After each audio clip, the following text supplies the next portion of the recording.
পার্থক্য এখন এতটা বেড়ে যাচ্ছে যেটা অনেকটা ডলারের রেটের মতো। আর আমি কথা বলতেছি না আমাদের পয়েন্ট ব্যবধানেরও, কারণ সেইটা খুব বেশি না হইলেও আমরা গতকাল রাতের বেলা বার্সেলোনা থেকে যে কোয়ালিটিটা দেখতে পারছি, there is a major statement যেটা কিনা বার্সেলোনা গতকাল রাতের বেলা এই খেলার মধ্যে দিয়ে দিছে। ভাই দেখো, বার্সা গতকাল রাতে যেই পারফরমেন্স করছে, লামিনকে তো সবাই মানে মাথায় তুলে নাচবে, স্বাভাবিক, নাচা উচিত। যেই খেলা খেলছে, that's out of the world. কিন্তু অ্যাপ্রিসিয়েশন আমার সর্বপ্রথমে যাবে তাদের কোচ হান্সি ফ্লিকের জন্য। এবং এই গেমটাকে নিয়ে আমরা যখন কথা বলতে যাব, of course we have to talk about যে ভাই ভিয়ারিয়াল তোমার জন্য কোনোভাবেই একটা ইজি অপোনেন্ট না, কোনোভাবেই একটা ইজি অপোনেন্ট না। কারণ তারা থ্রু আউট দ্য সিজন যেই রানে আছে, they are playing very good. তারা মিড ব্লক করতে পারতেছে প্রপারলি, তারা কাউন্টারে গোল দিতে পারতেছে properly, and they have that tendency যে ভাই তারা যেই চান্সই বানাক না কেন, তারা সেই জিনিসটা ক্যাপিটালাইজ করতে পারবে। এবং এই গেমের মধ্যেও আমরা দেখতে পারছি যে তারা ওই মিনিমাল চান্স থেকে একটা গোল বের করছে। But other than that, this game was more about patience. এবং তুমি যত ধৈর্য ধরবা তুমি তত বেশি ফল পাবা। এটার রেজাল্ট এই গেমের মধ্যে আমরা দেখে ফেলছি। ভাই দেখো, বার্সেলোনার যে লাইন আপ ছিল, অফকোর্স এই লাইন আপের মধ্যে তাদের পুরো ইঞ্জিন সিস্টেমের দুইটা ইম্পর্টেন্ট প্লেয়ার পেদ্রি আর ফ্রেঙ্কি স্টার্টিং ইলেভেনে ছিল না। এবং সেম প্রোফাইলের প্লেয়ারও আমরা দেখিনি। আমরা দেখতে পাচ্ছি দানি ওলমোকে নিচে খেলতে, ফার্মিন লোপেসকে নিচে খেলতে। দুইজনই নাম্বার 10 রোলে খেলে এবং দুইজনের একজনও পিভটের জন্য প্রপারলি ফিট না। তারপর আমরা তাদেরকে দেখতে পারছি খেলতে। কিন্তু এই গেমের মধ্যে আমরা ফার্মিন থেকে যেই ধরনের ডিসপ্লে দেখছি, যেই ধরনের সাপোর্ট দেখছি, যেই ধরনের ফিজিক্যালিটি এবং রানিং দেখছি, হি ওয়াজ লিটারালি এভরিওয়্যার।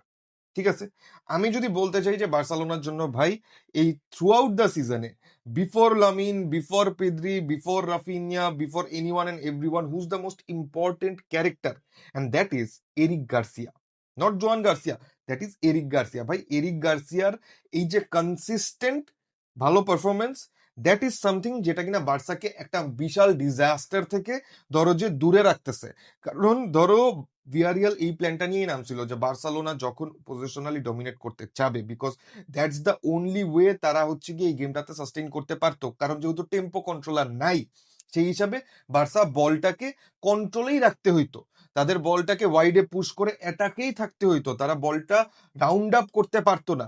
সেই ক্ষেত্রে তাদের কাউন্টার খেয়ে যাওয়ার চান্স আছে, আর তাদের এই কাউন্টার অফকোর্স বার্সাকে সাফার করাইতে পারতো খুব বড়ভাবে। বার্সার যে হাই লাইন যে প্রসেসটা, সেটা গত সিজনে হচ্ছে গিয়ে ধরো ভাঙা যায় নাই, ভাঙতে পারে নাই, and everyone fail under that trap. কিন্তু এই সিজনে এভরিওয়ানস মেকিং দ্যাট ইউটিলাইজেশন যে ভাই বার্সেলোনার এই ট্র্যাপটাকে সবাই ভাঙতেছে এবং সেইখান থেকে গোল করতেছে। এই জায়গায় Eric Garcia is that name যাকে কিনা তোমার টাইমস আফটার টাইমস ইউটিলাইজ করতে হবে। আমি যদি ডিফেন্স লাইনের আলাপটা একেবারে শেষ করি ভাই, of course let me talk about Balde. বালডেকে নিয়ে আমি এই আলাপটা করব না যে বালডে কিরকম খেলছে, আমি এই আলাপটা হান্সি ফ্লিকের সাথে করতে চাই যে ভাই why not Joao Cancelo even after, যে এই টিমটা একটা mid block team. I get it যে কাউন্টার দিলে জোয়াও কানসেলো পারবে না, বাট দেন এগেন ওইখানে যে opportunity of making more chances সেটা অনেক বেশি বেড়ে যেত, যেখানে সে আগের গেমের মধ্যে অস্থির ফুটবল খেলছে। So why not give him more minutes, এইটা একটা পয়েন্ট। তুমি যদি কুন্ডের ব্যাপারে কথা বলতে যাও, আই ডোন্ট নো যে তোমার আমার মতো লাগে কিনা যে কুন্ডের ধরো যে গত 10 ম্যাচের মধ্যে probably this is one of those games যেখানে সে একটু ভালো ফুটবল খেলছে। Yes, he had that chance to score a goal, but he could not. But then again তুমি যদি বলতে যাও তার movement wise, this was a better game গত 10টা ম্যাচের মধ্যে। আমি যদি তাদের মিডফিল্ডে যাই, মিডফিল্ডে সব মিডফিল্ডার বাদ, সব মিডফিল্ডার বাদ।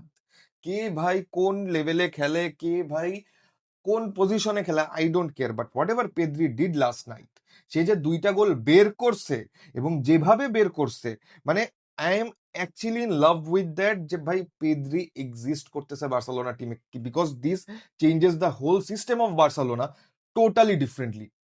বার্সেলোনার পুরা সিনারিও, বার্সেলোনার পুরা সিন পার্ট, বার্সেলোনার চেহারাটাই চেঞ্জ হয়ে যায় যখন পেদ্রি খেলতে নামে। পেদ্রি যখন লামিনের জন্য এই বলটা বের করছে, ইস ভাই আমার মাথায় মনে হইলো যে আমি কি দেখা ফেলাইলাম, আমি এটা কি দেখে ফেললাম, পেদ্রি এটা কি করে ফেললো, আমার তো মাথাটা আউলাই গেল just.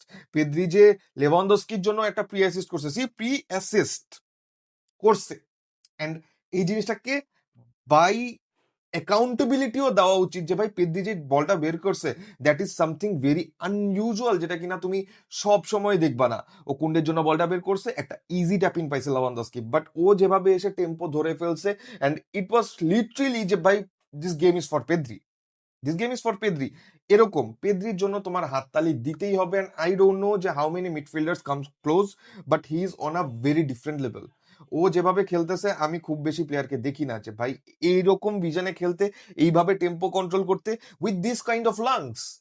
He runs a lot. তো এই দিকে চিন্তা করতে গেলে ওর যে ইনক্লুশন এই গ্যাপটার পরে, দ্যাটস ইম্পর্টেন্ট, কারণ সামনে ইউসিএল ইম্পর্টেন্ট ম্যাচ আছে, যদিও সেটা অত বেশি ইম্পর্টেন্ট না, বাট তুমি চিন্তা করতেছো কোপা দেল রের হিসাবে অ্যাথলেটিকোর এগেইনস্টে Pedri is important.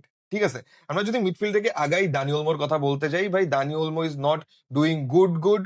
Dani Olmo is below average in my perspective, but then again তুমি যদি ওকে ওর আউট অফ পজিশন খেলাও, ইজ নট সামওয়ান যে কিনা ফার্মিন লোপেজ।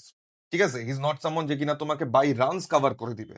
তো সেই ক্ষেত্রে the conversation is totally different. তুমি যদি লামিনের কথা বলতে চাও, ভাই let's come to Lamine Yamal. ভাই দেখো, ফার্স্ট অফ অল লামিন গত সিজনে যতগুলা গোল দিছে এবং এই সিজনে যতগুলা গোল দিছে, এইটার মাঝখানে যে ডিফারেন্সটা দেখা যেতেছে, it's all about his finishing and his off the ball movement. লামিনের একটা টেন্ডেন্সি ছিল যে ভাই লামিন ওয়েট করতো যে আমাকে বল দাও আমি খেলবো, এবং লামিন এই জিনিসটা নিয়ে পার পেয়ে যাইতো because Lamine is way to good on the ball. But সেই ক্ষেত্রে আমরা যদি চিন্তা করতে যাই, ভাই লামিন যেইভাবে ইমপ্রুভ করতেছে ইন টার্মস ও অফ দ্য বল মুভমেন্ট নিচ্ছে, ও ওইটা বাদেও ধরো যে গ্যাপের মধ্যে বের হওয়ার চেষ্টা করতেছে, দ্যাট ইজ ইম্পর্টেন্ট, যেটা কিনা ম্যাচিউরিটি শো করে। ঠিক আছে, তুমি যদি চিন্তা করতে যাও ফার্স্ট গোলটার কথা, সেটা অফকোর্স একটা অফ দ্য বল মুভমেন্ট, বল আসছে, he finished it so well, clinical. তুমি সেকেন্ড গোলটার কথা চিন্তা করতে যাও, সেকেন্ড গোলটার কথা তুমি চিন্তা কইরই না, কারণ আমি জানি যে এটা তোমার ফ্ল্যাশব্যাকে চলতেছে, তোমার ফ্ল্যাশব্যাকে এটা কন্টিনিউয়াস, যে ভাই লামিন যে জিনিসটা গতকাল রাতের বেলা করছে, দ্যাট ইজ হিউমিলিয়েশন। এইভাবে বল ক্যারি করে দুইটা প্লেয়ার বিট করে বক্সের ভিতর থেকে জাস্ট আ slap, just N absolute slap. ভাই লামিনের এই যে ইমপ্রুভমেন্ট অফ নাম্বারস, আমরা হয়তো কত সালে 19 21 22 বা 22 23 সালের গ্রিজমানের পরে লিগের মধ্যে দেখতেছি কোন একটা প্লেয়ারকে 10+ গোল অ্যান্ড 10+ অ্যাসিস্ট করতে, যেটা কিনা ওই ফুলফিলমেন্টটা আনে যে আচ্ছা ঠিক আছে, he is providing better numbers now. কারণ গত সিজনে ওর জন্য ব্যালন্ডিওর শাউট আমরা শুনলেও the numbers were not good enough, not up to the mark, কিন্তু এই সিজনে he is delivering more, which is important. তুমি ওর 6টা সাকসেসফুল ড্রিবল দেখতে যাও, এই 6টা সাকসেসফুল ড্রিবল না ভাই হিউমিলিয়েট টাইপই করছেও, কিন্তু এই হিউমিলিয়েশন থেকে যেহেতু আমার মাথায় নাম আসছে, of course we have to talk about Ferran Torres. This guy provide numbers, কিন্তু ধরো ওর যেই দিন দিন না, ওর সেই দিন একটা কালো রাত, ওই দিন চাঁদ উঠে না আকাশে, বুঝছো, যেই দিন কোনো চাঁদই উঠে না আকাশে, because he makes the game an absolute disaster. ও ইজি ইজি জিনিসগুলো মিস করবে। হি ইজ সামওয়ান যে কিনা পাসিং সিকোয়েন্সে ধরো যে লিঙ্ক আপ করতে নিচে নামছে, সেখানেও ওর পাসগুলার ওয়েট ঠিক নাই, সেখানে ওর পাসগুলার ধরো যে ডেপথ ঠিক নাই। ওভারঅল চিন্তা করতে গেলে ও ওই ক্যালিবারটা ধরো যে অ্যাজ আ বেঞ্চ প্লেয়ার রাখলেও মানে he is not that good when he starts. আর এই জায়গায় তুমি জাস্ট চেঞ্জ করে তুমি একটা কোয়ালিটিফুল স্ট্রাইকার, সাপোজ ওসিমেন চিন্তা করো, সাপোজ আলভারেজ চিন্তা করো, ভ্লাহোভিচ চিন্তা করো, they would provide you better numbers, they would provide you at least better results in terms of utilisation, যেটা কিনা ফারান তোরেস কখনো করে কখনো করে না। আনসার্টিনিটিতে থাকার তো লাভ নেই ভাই। ঠিক আছে, সেই লাভটা নাই, কারণ রবার্ট লেভানডস্কির এখন ওই টাইমটা নাই that he is gonna provide. And pressing এর ব্যাপারেও একটা আলাপ আছে, যেটা কিনা আমি দেখতেছি যে মানে ultimately he is not working out. এখন দেখা যাক যে কি হয়। মাদ্রিদের খেলা আছে, সেটা নিয়েও আমরা কথাবার্তা বলবো। So yes guys, until the next time, tata.